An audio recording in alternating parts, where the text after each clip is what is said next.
All right, good afternoon, everybody, and welcome to today's webinar. This webinar is titled Building Belonging Through Advocacy, and this is the last of our series that's examining the ways in which art, sport, and advocacy can be useful tools for building belonging, especially across lines of difference. My name is Jordan Crumroy, and I'm the Director of Strategic Partnerships with Welcoming America. And before we really dig in, I just want to go over a couple brief housekeeping items. So along the bottom of your screen, you'll see a few different features available. We encourage you to use the chat for any questions related to the Zoom platform, and use that Q&A button for any questions you have related to the content that'll be shared by our speakers. We are going to address as many questions as we can later on during the webinar, and so we invite you to put those questions in as they come to mind. Today's webinar is 1 hour and it's being recorded, so while we hope that you can stay with us for the entire time, we certainly understand if you're not able to do so, and you will receive the recording in a few days. So I want to start by giving a brief overview of Welcoming America for those of you who might not be as familiar. We are a nonprofit, nonpartisan organization that leads a movement of inclusive communities becoming more welcoming by ensuring that everyone belongs. Through the Welcoming Network, we work to change systems and culture by providing communities the roadmap, by sharing new approaches, and helping them create welcoming policies where everybody can thrive. A little bit of how we do this is really through the Welcoming Network. The Welcoming Network is composed of over 250 nonprofits and local governments that are working to build more inclusive communities in the United States and then also abroad. Welcoming America leads the network, which is both a network but also a movement driven by the conviction that communities make better decisions when residents of all backgrounds, identities, and perspectives are meaningfully engaged. If you would like to join Welcoming America as a member, I encourage you to apply on our website, which is welcomingamerica.org, or you can also email membership@welcomingamerica.org for more information. But here on the screen, you'll see some of the many benefits that we offer, including webinars. And today's webinar is the last of our series of 3. And it's part of our commitment to grow the capacity of local leaders by deepening knowledge base so that you all can take these theories, these strategies, these ideas back to your own community. Now, one of the areas that we focus on a lot at Welcoming America is belonging. And much of our work, including the grant funding that we provide through the Fund to Foster Belonging, and also the criteria outlined in the Connected Communities framework of our standard, is really rooted in the principles of contact theory. And contact theory was first developed by a sociologist named Gordon Allport in the 1950s, and it has been further refined by many others since then. But the idea is really that to reduce prejudice among people of different backgrounds, people need to work together on a shared goal. And what's fascinating is that research shows that to reduce intergroup prejudice, contact and connection between those groups needs to meet a few important criteria that are outlined here on your screen. So first of all, that people have equal status. It's not one group volunteering to help the other, that they have a common goal. This could be fixing up a playground or securing quality childcare, tackling an environmental problem, that they're able to do so without competition, and that there is some leadership or authority from both groups that is propping up this engagement.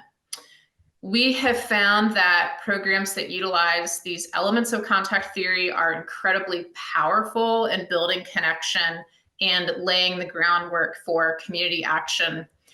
Today's webinar is an effort to really contextualize how people are intentionally building belonging through art, sport, and advocacy as a tool. And I encourage you, as you hear from the speakers, to think about these tenets of contact theory and how they do or perhaps could apply. For the sake of time, I won't spend much more on this and instead want to introduce you to our fantastic co-creators and facilitators of today's webinar and this series. So before I pass the mic to them, let me read just quickly from snippets of their bios. So as the daughter of a Mexican immigrant, Debbie Lacey co-founded the Eastside Refugee and Immigrant Coalition in 2002, a grassroots effort focused on making the East King County region of the Seattle area more responsive to the needs of its multicultural, multi-faith communities. Debbie went on to create Eastside for All in 2019.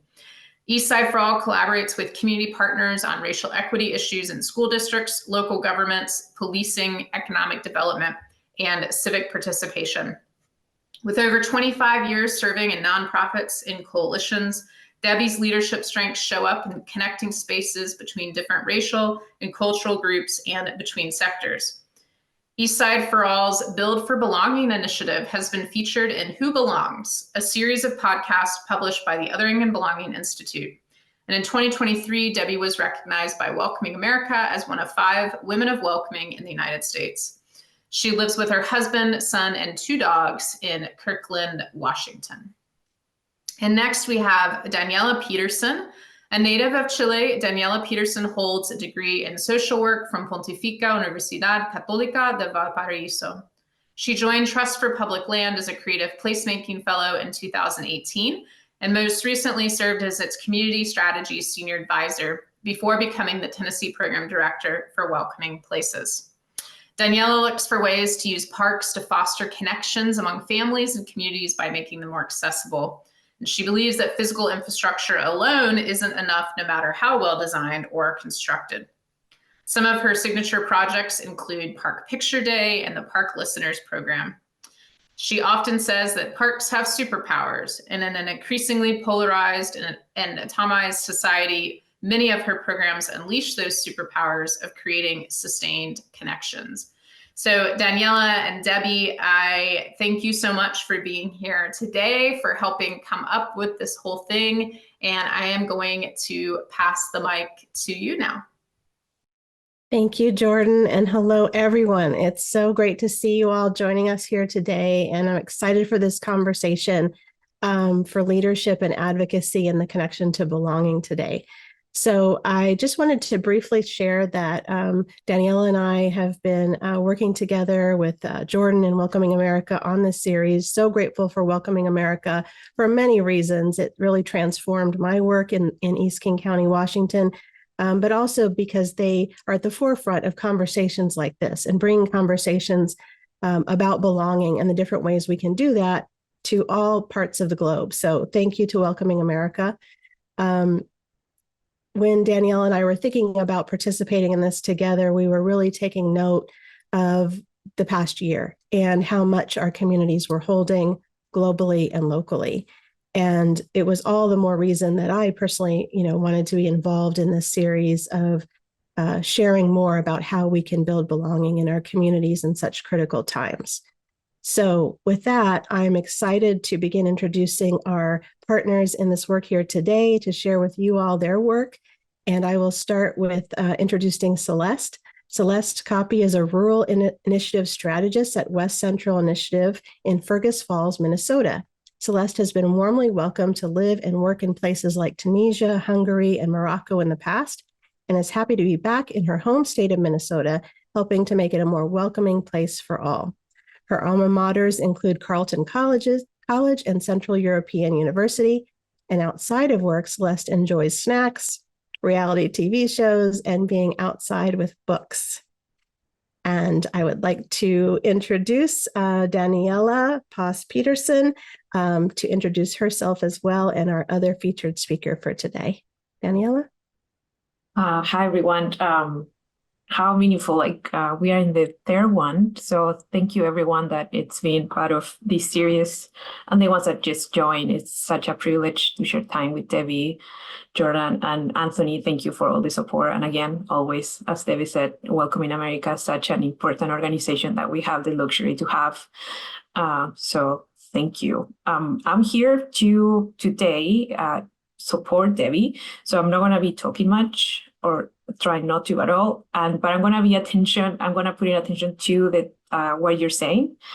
So hi, Maribel, Shima, thank you for saying hi in the chat. And I'm going to also set the intention. First of all, everyone, hi, welcome all of you, all what you have today, what you're holding.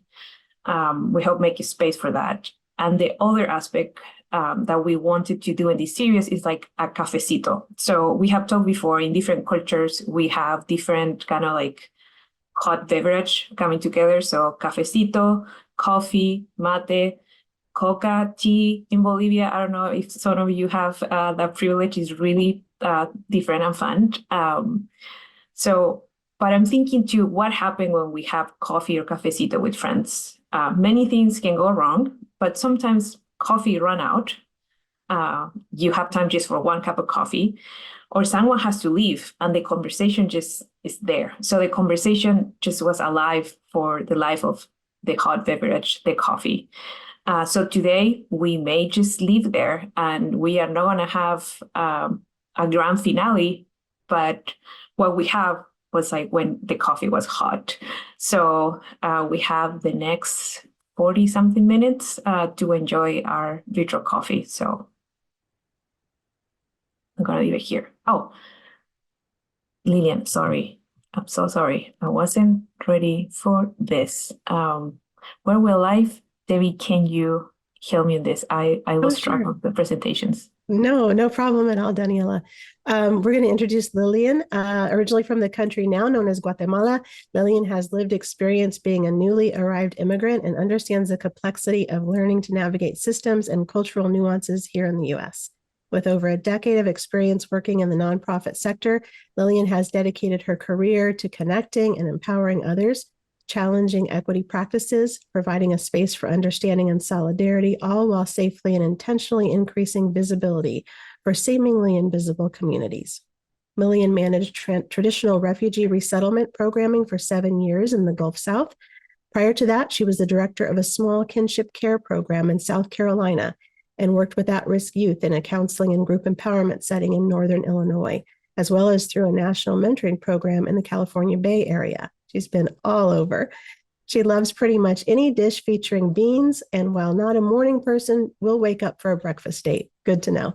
While on her own empowerment and healing journey, she strives to create space for others physically, emotionally, and spiritually.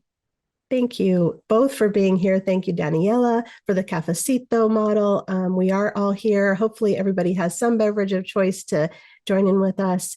And we like to start our cafecito with why. Why are we here? Why are we here doing this work together?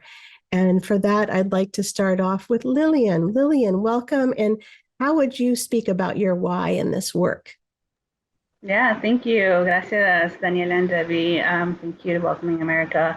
Yeah, my why in this work is really a why not.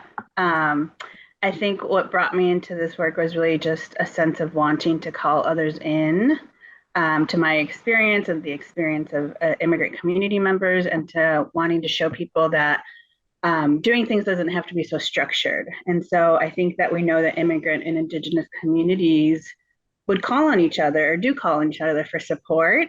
And so I think being in a space of like networking and bridging is really healing and feels natural to me. And also, like, I think as a leader in the immigrant spaces, I think modeling what advocacy is and how to do it is a form of liberation. I think it's, for me personally, it's to stop perpetuating white supremacy and honestly decolonize myself, which in turn creates safety, and then just safety to me. So. Thank you, Lillian. Yes, love that. The connection with liberation, especially too. Thank you for sharing that. Celeste, how about you? What's your why? Yeah, it's tough to follow Lillian's, and it was so great to hear that. I'm so happy to be on this call with everyone today and just to learn and have this conversation. I have my coffee, which I'm like, if I put it in a WCI cup, it makes it okay. But Danielle is on here telling us, no, that's the whole point of being here. So I'll be drinking my coffee. But my why a lot of people assume that it's because some of the people closest to me have the experience of being an immigrant in the United States.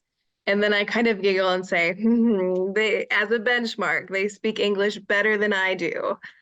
So that's a whole different story. They do inform a lot of my work, but my why comes to really equity in our communities right now.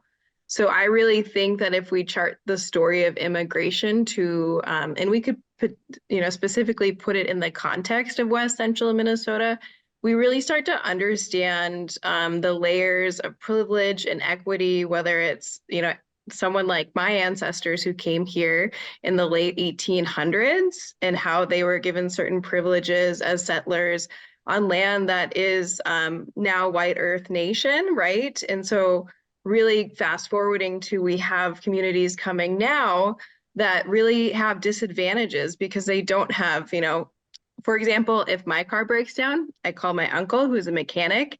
And right now the standard wait time is 3 weeks for a car to be fixed, right? So like if we start to think through, and like Lillian mentioned, she has experience of coming to a new place and so on. I think it's really important for those of us who have been in small towns for a really long time and have, their grandparents down the road to really flip that and think through what it means to be in this place for a long time and what it would be like for our community members and new neighbors that were born in different countries. Thank you, Celeste. Already hearing some really great synergy there. Even though you're in different parts of the country, you have different backgrounds, but really excited to dive a little deeper here and here. Let's go back to you, Lillian. How do you define or think about advocacy? That's a big question I know that comes up. What is advocacy? And I guess specifically your advocacy focus in your communities. Yeah, thank you for that. I think to me, advocacy is just simply knowledge and then the power to do something or to choose to do something. I think we talk about self-advocacy, which is essential, right, to understanding these systems. And like, so how do I advocate for self without understanding the system, without understanding, for example, like a healthcare system, understanding that I am entitled to interpretation, I am entitled to certain things. And so, yeah, so I think it's just learning and giving people the power and the tools to understand these systems. I think, with the choice to navigate or communicate needs. Specifically for us, we're here in the South, in New Orleans, and our advocacy focus is really the multiply marginalized communities. And what I mean by that is Black, Brown, Indigenous, immigrant community members who are being impacted by the incarceration system. And so we work with mostly our asylum-seeking community who are also living in intersection, right? They are Latinos that are Afro-Latinos. They are LGBTQ African community members. So there's a lot of layered intersection. And so the advocacy that we do is really layered and it kind of spans different needs of community. And so, yes, also being in the South, as Celeste mentioned, I think it's who you know right now, right, in the South. It is also what resources we have and how do we advocate for people to access those resources? How do we then, in turn, also educate and do political awareness for both the newly arrived community member and the person that is potentially not directly impacted? So how do we have those conversations and say, actually, XYZ is true? And then tell the community member, like, this is how the system works. And so it is, go talk to Miss Mary at the front desk at the health center, and she understands your situation, knows where you're coming from. And so, yeah, that's kind of what advocacy looks like in one portion of the work that we do. Thank you, Lillian. I just wanted to check if you had other slides after this one, or that was it? Just checking. There are two. So yeah, this is a little bit about the way in which we folded in the bridging work that we do. We had a detention visitation project that we started March of last year. And for, I don't know if I can go into a little context of why we chose this. Sure. But essentially, when criminal justice reform passed here in Louisiana in 2017, it freed up prison beds. But promptly, the state of Louisiana converted the beds and the jails into ICE detention centers. And so there were, up until about a month ago, there were 8 detention centers. Now there's 9. One is like pending closure. But we incarcerate about a quarter of our newly arrived immigrant community members here in the state of Louisiana. We're second to Texas. And so, yeah, I think that we talk about that system because it not only does it intersect a lot, but it's because we are in Louisiana, and traditionally the folks that are being impacted are Black and brown. And the folks that are not being directly impacted don't know about what's going on, right? And so like we were thinking like, okay, how do we call people in? How do we do this bridging work to have people understand what's happening to their neighbor in their own backyard? And so I think that the hope was that once you know what's happening and once you have the knowledge, that you can't really escape it. And so that's how we bridge communities who have been directly impacted by systems with allies or folks that haven't been directly impacted. And these are some of the group pictures of some of the activities that we have done throughout these last 9-10 months through our detention visitation program. Thank you, Lillian, for that context and the important work that you're doing there. That's some incredible statistics and very daunting as well to hear that in your community. Celeste, how do you define advocacy, and what is your specific advocacy focus in your community? Yeah, so I would define advocacy as shining a light on a way that the community could do better, whether that's improving a situation for a person or a certain group, but just really looking at it and saying, you know what, we could do this. And back to Lillian's, why not? Why aren't we doing this yet? And I'll cover a little bit of what project we were able to implement with support from Welcoming America's Fund to Foster Belonging. So I coordinate for a group called the Youths, and the Youths is a group of self-organized high school students in a town called Pelican Rapids. The Youths came to the forefront last, a year and a half ago thereabouts, and said, hey, we don't have any space to be at in town other than school or home. And this is a problem. We're not in our community. Our community feels like it's not necessarily for us. And so this group in town is really diverse. It's our smallest, most diverse city in West Central Minnesota. And from there, what we did is we're like, okay, we hear you. And this is fascinating that you all have the maturity and willingness to bring this forward. So from the back seat, I said, okay, let me unite this idea with a resource and how can I serve you? So we co-created this program where we did skill building through which students could hear from advocates, organizations in the area, get things like public speaking so that they could go to city council and deliver their needs and project updates. So that was our kind of advocacy in action through Funds to Foster Belonging. As a behind the scenes kind of, let's call it just person as part of this advocacy project. At large, I work for a foundation and also the regional development organization. In our area, we're seeing what they call a silver tsunami, which means that rural Minnesota is aging. So in Minnesota, it's like metro, and then we have this thing called greater Minnesota. And that's everything outside of the Twin Cities. I'm in greater Minnesota, and so are our 9 counties, right?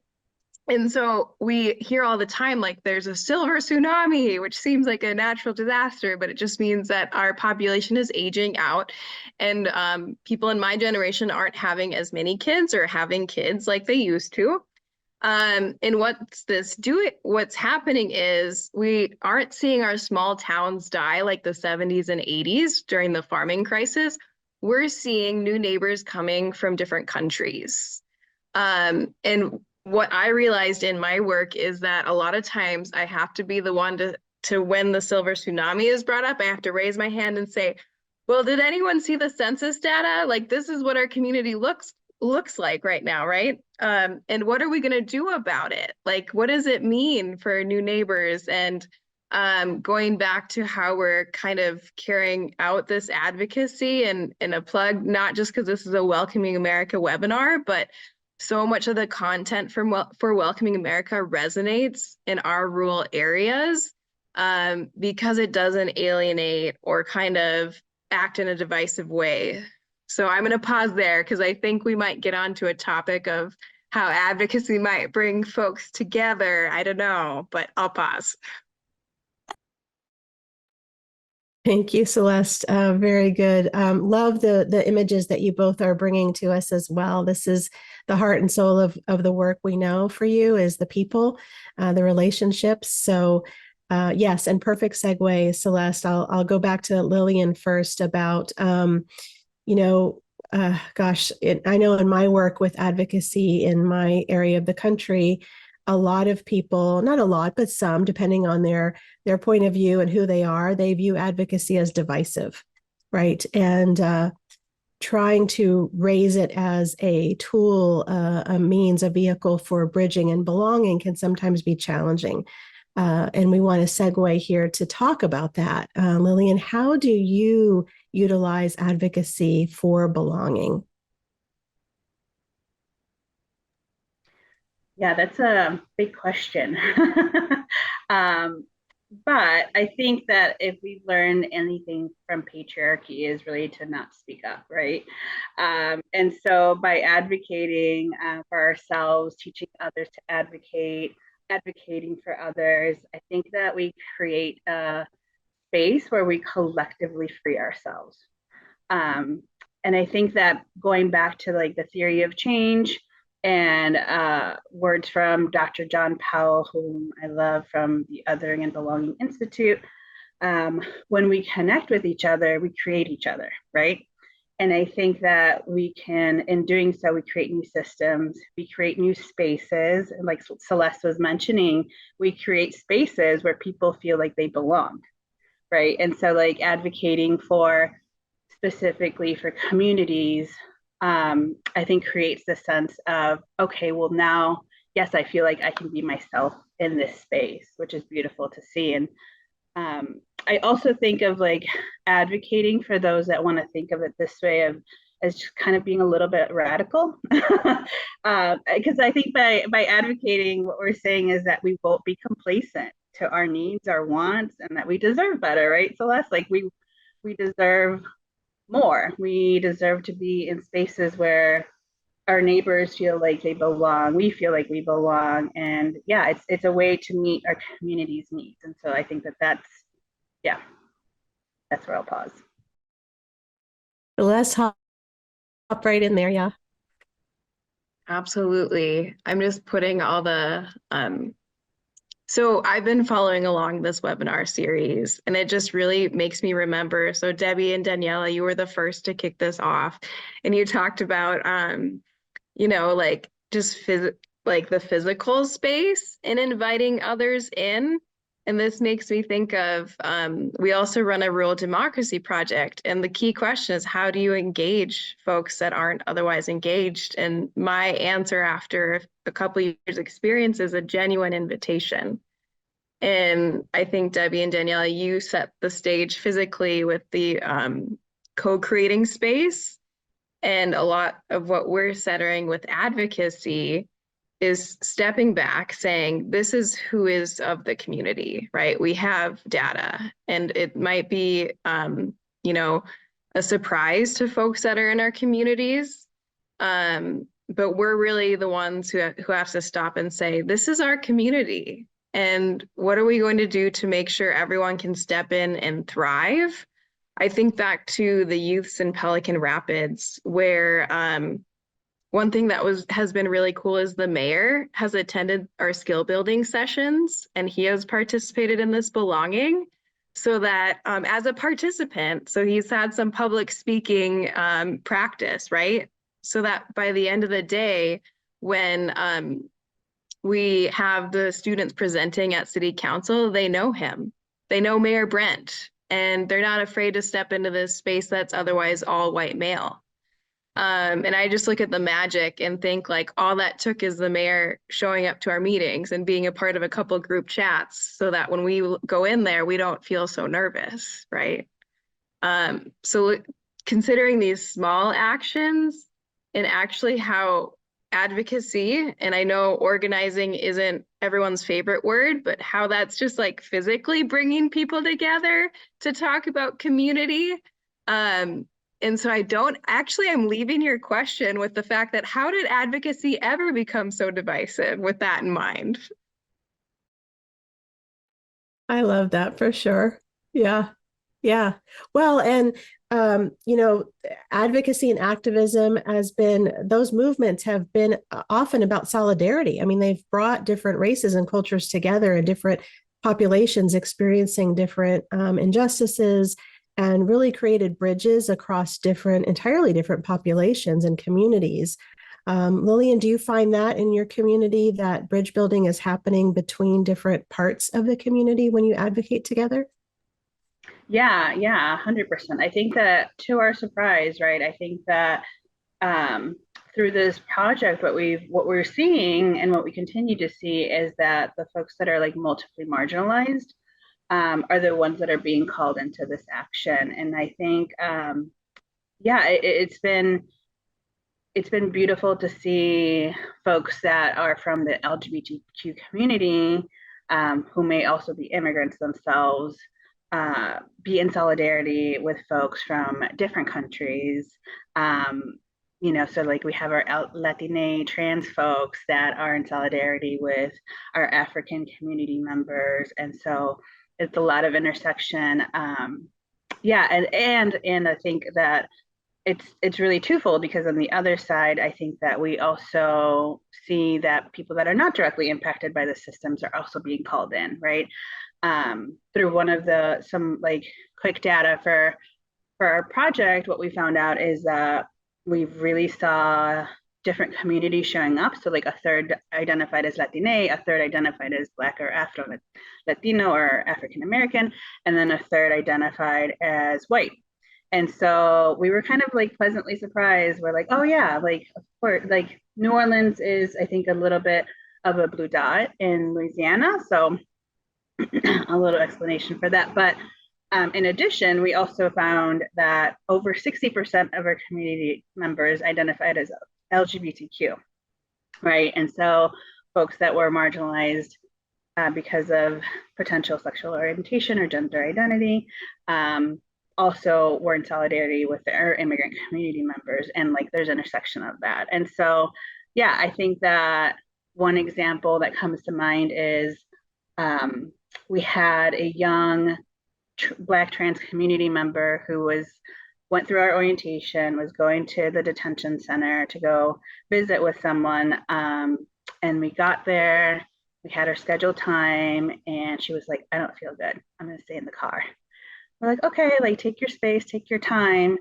And then like 15 minutes later, she showed up she went into the detention center, and we all waited together to go see this person. And then when she left, she was like, yo, I never knew that this was happening in my own state, in my own backyard. Like, it's real. I talked to this person, and this person had so much love and, just wisdom about life in general. And we weren't talking about how did you get detained? What was your story for crossing? Like, nothing came up about his background. It was really talking about tattoos and his kids and favorite food and how he cooks. And like, it was, so I think that for us, it was just this beautiful moment of seeing someone that was already impacted by different systems be in solidarity and in relationship with this person that was being also impacted by similar systems. And for us, it was just like this form of radical organizing, right? Like organizing with people inside the detention center. Um, yeah, for just our collective liberation. Like it was a great moment. That's an incredible story, and you raising the value and importance of intersectional identities being able to be seen and felt and heard, and people sharing in that when they go to advocate together. Really incredible. Thank you. I'm thinking also about, Celeste, solidarity amongst youth. Are you seeing that bridge building between youth from different backgrounds happening? Yes. So apart from our project, there is a video series called We Are Pelican Rapids. And what we see with youth is that it's just natural. So everyone goes to school in a very small place. There's not the option of like going off into your corner of the world, right? And so what the youth have the great ability to do is really navigate between languages and cultures and spaces. And so what they're really uniquely, and they understand this. And it's so fascinating and like, wow, impressive to see where they're at as youth advocates. And how it ties back together. And sometimes we think through, right, how to engage parents more, how to engage families more. And something that jogged my memory is last week's webinar talked about a place for everyone in the sports field. So we have parents who are really a fan of supporting our events through food, like making food, and then they're going to run away because they're a little bit shy. And that's okay, but we do our best to make sure they know what's happening, and we always extend that invitation. But that solidarity, you're right, is almost something that naturally comes out through youth, and is just, we're fortunate to have that. And then they share that out through what they're doing in community. Yeah, I love that you're offering space for people to bring what they can and want to bring. If that's food, that's great. If it's they want to stand up and say something at city council meetings, right? So that's a really wonderful space of belonging where everybody has a place in what advocacy means.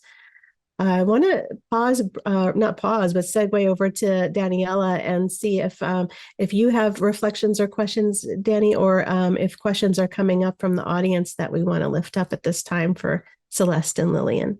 I'm gonna try to zoom both. Okay. So in relationship to what people are saying in the questions, we have Shima and Kevin thinking about like the biggest pushback for advocacy work or like the challenges. So Kevin mentioned like the fear of the other. What is the main challenge that we see? And also I'm gonna recognize Carol Bono to bring the joy into the conversation. So I want to mention that because yes, it sparks joy and we normally don't talk about it. And we hear us talk and we are smiling. So like, I think it's really important to recognize. And for Shima and Hai and for our panelists, it's something that we talk in our prep, talking about the role of the pushback. And not that I want to center, but like to bring ourselves into the conversation. And I was explaining to them how for a long time I functioned as a in this like white supremacist framework as an immigrant. What I mean by this, that I have to prove myself. On my mind, I have to prove myself all the time because the value behind white supremacists is like, it's not enough. And because it's not enough, I have to prove that I'm, enough for whatever is left, I can have it. Like I have to be the best one or, just this like ideal that we have, whatever it is, the ideal immigrant. And when I hear you talk, this is not my area of expertise. It's like, you create a space when you do advocacy, you're creating a space free of this, like you, Lillian, put very well, like decolonized space. So for me, a space like that, it means I don't have to prove myself. Like belonging for me is a moment that you don't have to explain yourself. You don't have to prove yourself. So to hear that this work is happening in so different places and in like, I don't know, realities, but I just wonder to like, what are the challenges that you're saying over this space that you're creating, like what Kevin is mentioning and Shima, and then how you hold this space. again, with all the challenges that you're facing.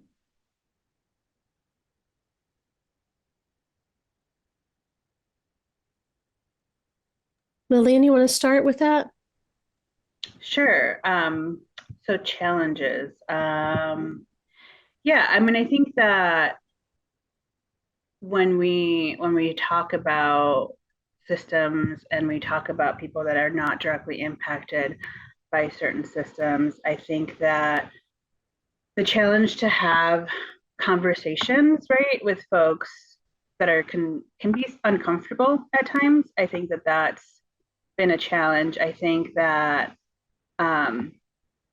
someone mentioned, or maybe Danny, it was you, like not centering like whiteness in conversations, I think is something that we've been intentional about, and centering the voices of those that are directly impacted, is really important to us, and having them navigate those spaces of how we do the education piece, how we do the political awareness, how we do the programming, who gets paid to show up to spaces, who, yeah, and what roles people play. And I think that I think that for us, that's been something that we've been always intentional about. We've never done any of our programming, our projects without consultation from other community partners, consultation from immigrant community members, because I think that that's what creates that either othering or the sense of resource scarcity.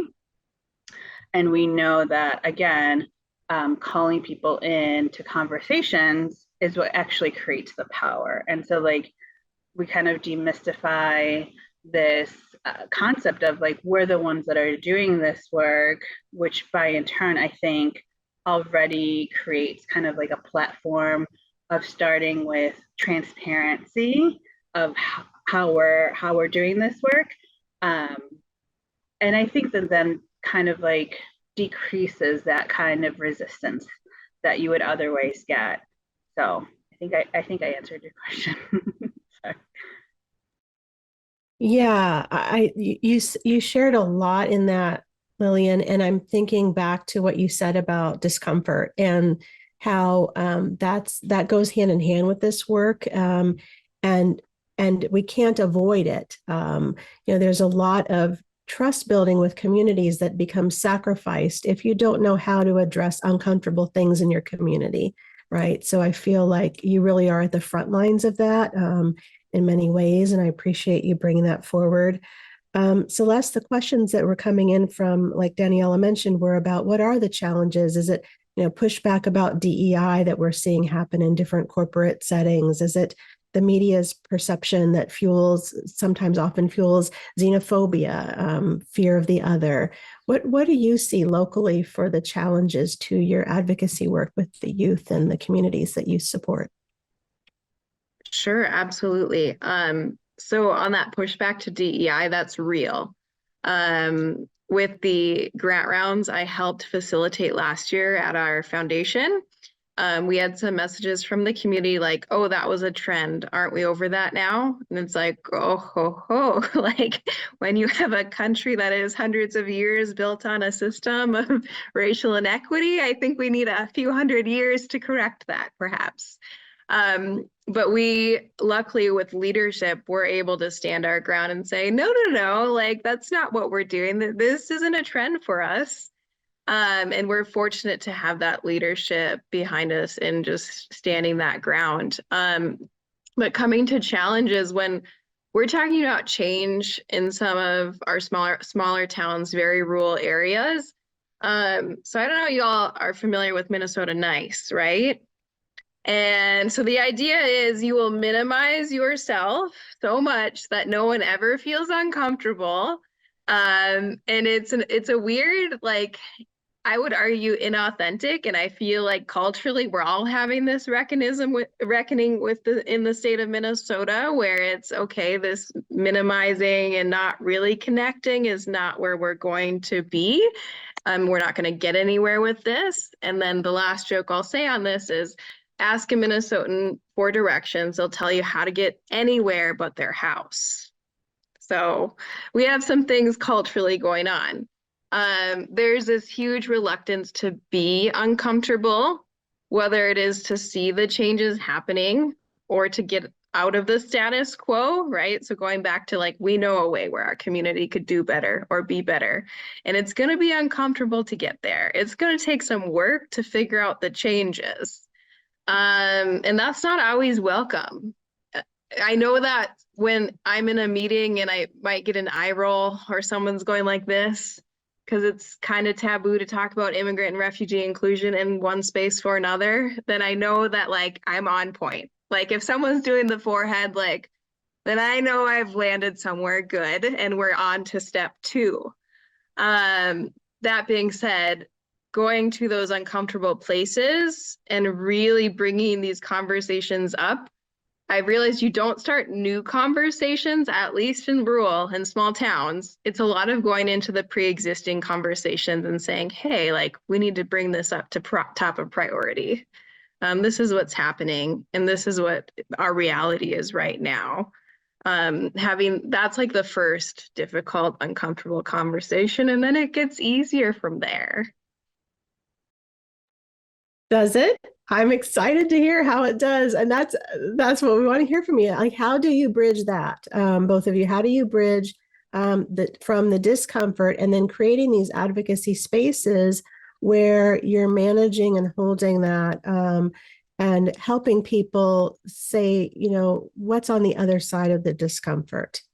I don't know, Celeste, do you want to kind of continue on your train of thought there? Then we'll go back to Lillian. My short answer for right now would go back to Carol's in the chat: movement, change, and joy on the other side of discomfort.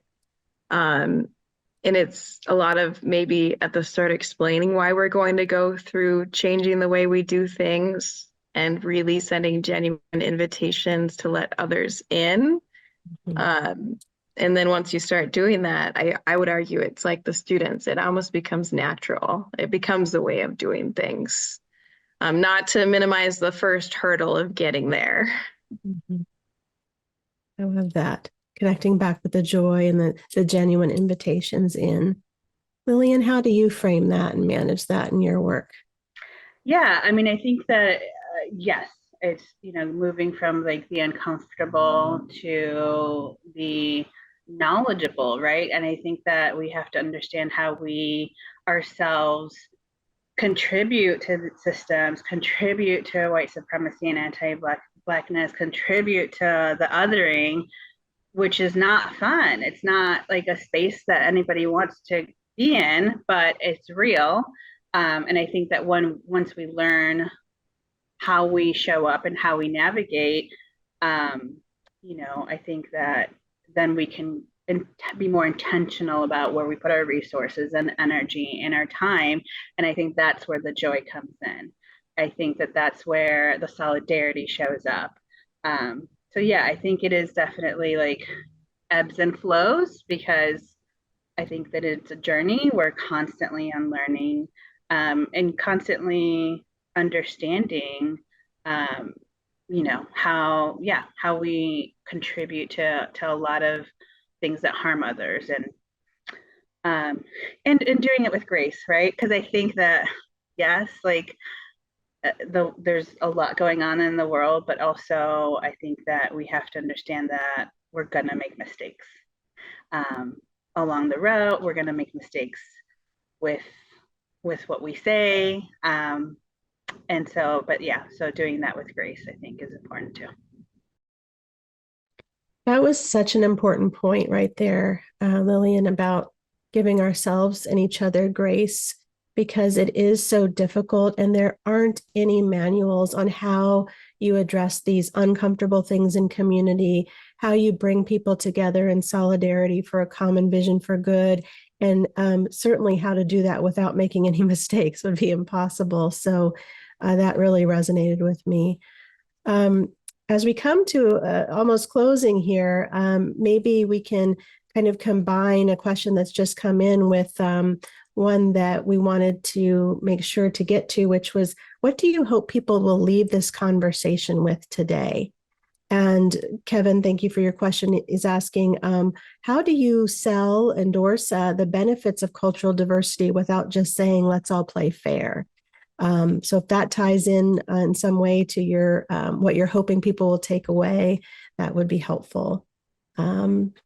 Celeste, do you want to start with that one first? Yeah, I'm going to go to the question first, like kind of the benefits of cultural diversity. And this is a weird point for us because a lot of doors are opened when it comes to immigrant refugee inclusion because we're experiencing in a maximized version of the workforce shortage. So if anyone comes at this from the economic development angle, so we have leaders who open this door to this conversation with the we need people to work. And we're like, we're going to start there, and then we're going to bring equity to the front of this conversation.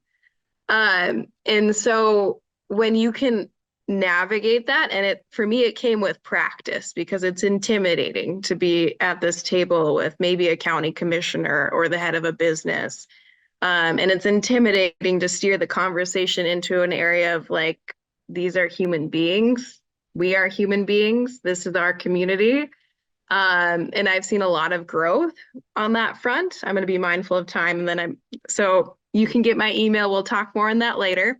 And then leaving this conversation with, when it comes to advocacy, I would just say, believe in yourself, believe in the community, because when you start the advocacy journey, a lot of the times you have to be an advocate because it's not the norm, and not in the divisive way or anything, but you might be the first person to say something. And then the others will be like, but you need to believe in yourself and be rooted in your values, whether that is a combination of ethics and data, what have you, but keep that in mind.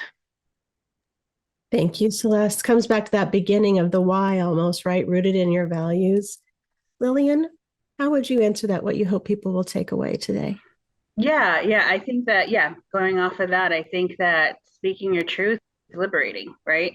I think that, I think that that's the piece that resonates with me about how to continue, and I wouldn't say to answer Kevin's question, to me, it's not about just like the benefits of cultural diversity. It's really about creating the belonging, and understanding that it's more than just equity, right? The next step is them creating that belonging. And so creating those spaces where we listen to community members, creating the spaces where they lead and they drive the narrative, I think is at the forefront. So it's not, I think it's a little bit more of a deeper conversation to be had when it comes to like the addition to DEI work. It's like the additional, okay, we did that, we understand, we learned, and now let's create that belonging space, whether it's through art, through food, through music, through different avenues. And I think that one of the other things that I really did want to talk about, and a takeaway, is to also, in addition to having grace with each other, I think it's really important. My takeaway or what I want folks to take away, is to take the time to heal. I think organizing in movement spaces can be really difficult, especially when it is led by folks that are directly impacted by Black, Brown, Indigenous, LGBTQ community members. And I don't think it's talked enough that we were taught that we are there's three sections to us: mind, body, and soul. We are one. And so again, I think showing up, speaking our truth, saying, this is really hard, this is really difficult. Like, we don't have to, as Danny was saying, we don't have to do triple the work. We don't have to fight the fight twice. just to show up as our full selves. And I think that that's one of the pieces, whether it's coming from an ally, a person directly impacted, just show up as yourself, because I think that that's part of the work, right? Part of the work is just being true. And then the belonging, I think, will lead you towards that solidarity, as long as you're like willing to like be open and accept the conversation. So Beautifully said. Honestly, both of you, we always get so sad at the end of these because it's not enough time. And I just want to deeply thank both Celeste and Lillian for your contributions for the day-to-day work that you're doing, which can be so challenging and yet so much joy. And thank you for sharing that aspect of it. Thank you, Daniela, for being my partner in this series. I've really appreciated it. And thank you to Welcoming America for giving us this space to have these conversations at this time, at the start of a new year. Jordan, I'll turn it over to you. Thank you again, Celeste and Lillian, and all of you watching. Thank you so much. Yes, and thank you, Debbie, as well, for all that you have brought to this series. As a reminder for you all, you will receive this recording, and we invite you to stay in touch with Welcoming America, either on our social media channels, on LinkedIn, or feel free to just send us an email at events@welcomingamerica.org. And we appreciate you all being here today and hope you have a great rest of your afternoon. Thank you all.